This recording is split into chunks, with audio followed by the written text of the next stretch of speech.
Hi అండి, నమస్తే. Welcome to Godavari రుచులు. నేను మీ పద్మావతి.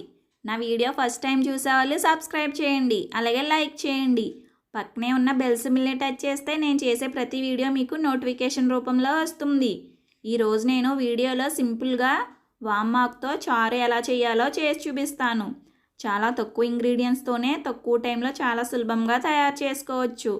చిన్నపిల్లలకైనా పెద్దవాళ్ళకైనా జలుబు ఎక్కువగా ఉంటే ఇలా వామాకుతో చారు చేసుకుని వేడివేడిగా సూప్ త్రాగినట్లుగా త్రాగితే మనకి ఒక గంటలోనే రిలీఫ్గా ఉంటుంది. వామాకు చారు కొంచెం కారం కారంగా పుల్ల పుల్లగా చాలా రుచిగా ఉంటుంది. వీడియోలోకి వెళ్ళిపోయి వామాకు చారు ఎలా ప్రిపేర్ చేయాలో చూసేద్దాం. నేను కొన్ని వామాకులు తీసుకున్నాను. చూడండి, వామాకు ఎలా ఉంటుంది. ఫ్రెష్గా ఉన్న ఒక 8 వామాకులు తీసుకోవాలి. వాము ఆకుల్ని శుభ్రంగా క్లీన్ చేసి పెట్టుకోవాలి. నెక్స్ట్ వాము చారుకి కావాల్సిన ఇంగ్రీడియంట్స్ అన్నీ చూపిస్తున్నాను. క్లియర్గా చూడండి. వీటన్నింటినీ రెడీగా పెట్టుకుంటే చారు చేయడం త్వరగా అయిపోతుంది. 1/2 టీ స్పూన్ కారం, 1/2 టీ స్పూన్ పసుపు, 2 వెల్లుల్లి రెబ్బలు, కొద్దిగా కరివేపాకు, ఫ్రెష్ కొత్తిమీర, కొద్దిగా వాము, కొద్దిగా జీలకర్ర, 2 ఎండుమిర్చి, చిన్న నిమ్మకాయ సైజు అంతా చింతపండును పులుసు తీసి ఇలా రెడీగా పెట్టుకోవాలి. నెక్స్ట్ స్టవ్ ఆన్ చేసి ఒక బాండీ పెట్టుకుని 1 స్పూన్ ఆయిల్ వేసుకోవాలి. ఆయిల్ హీట్ అయిన తర్వాత కొద్దిగా జీలకర్ర వేసుకోవాలి.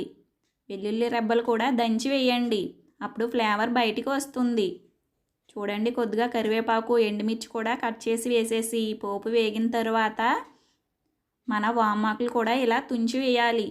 ఇలా తుంచి వేయడం వల్ల వామాకులోని మెడిసినల్ వాల్యూస్ అన్నీ మన చారులోకి వస్తాయి. 1 నిమిషం పాటు వేయించిన తర్వాత మనం పులుసు తీసి పెట్టుకున్నాం కదండి, చింతపండు రసం, ఆ రసం వేసుకోవాలి.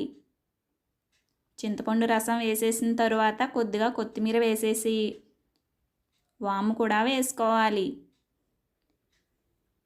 నెక్స్ట్ టీ స్పూన్ పసుపు, కారం కూడా వేసేసి రుచికి సరిపడా ఉప్పు కూడా వేసుకోవాలి. మనం తీసుకున్న ఇంగ్రీడియంట్స్ అన్నీ వేసేసిన తరువాత ఒక 5 నిమిషాలు మరిగిస్తే వాము చారు రెడీ అయిపోతుంది.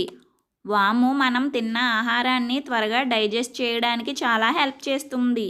మనం తీసుకున్న ఇంగ్రీడియంట్స్ అన్నీ 250 mlకి చూపించాను. ఎక్కువ చేయాలి అంటే ఇంగ్రీడియంట్స్ అన్నీ క్వాంటిటీ కొంచెం కొంచెం పెంచుకోండి, సరిపోతుంది.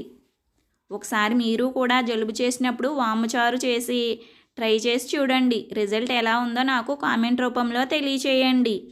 ఈ వాము చారును డైరెక్ట్గా సూప్లా త్రాగవచ్చు, లేకపోతే రైస్లో వేసుకునైనా తినవచ్చు. నా వీడియో మీకు నచ్చినట్లయితే లైక్ చేయండి, మీ ఫ్రెండ్స్కి రిలేటివ్స్కి షేర్ చేయండి. మరిన్ని టేస్ట్ అండ్ వెరైటీ రెసిపీస్ కోసం మన ఛానల్ని సబ్స్క్రైబ్ చేయండి. Thanks for watching.